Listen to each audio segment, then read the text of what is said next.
বেগম খালেদা জিয়া, যাকে বলা হয় আপোষহীন নেত্রী। তিনি বর্তমানে অত্যন্ত অসুস্থতার মধ্যে আছেন। এখন ধারাবাহিকভাবে ডায়ালিসিসে আছেন বেগম খালেদা জিয়া, কারণ তার শরীরে অতিরিক্ত পানি জমেছে। এই অবস্থার মূল কারণ হল হৃৎপিণ্ডের মাইলস্টল ভাল্ব শক্ত হয়ে গেছে, ফলে হৃৎপিণ্ড রক্ত পাম্প করে শরীরের অঙ্গে পাঠাতে পারছে না।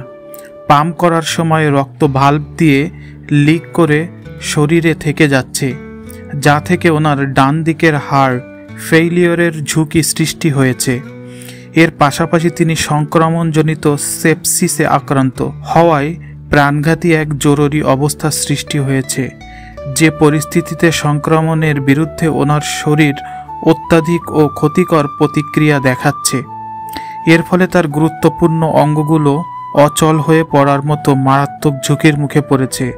তার উপরে তীব্র অগ্ন্যাশয় প্রদাহ অ্যাকিউট প্যানক্রিয়াস্টিস আক্রান্ত হওয়ায় তার সামগ্রিক অবস্থা আজ খুবই জটিল হয়ে গেছে।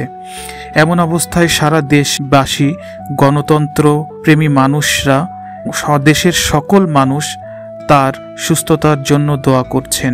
এই ব্যাপারে লেখক কলামিস্ট পিনাকি ভট্টাচার্য একটি স্ট্যাটাস দিয়েছেন এবং তিনি তার সুস্থতা কামনা করেছেন।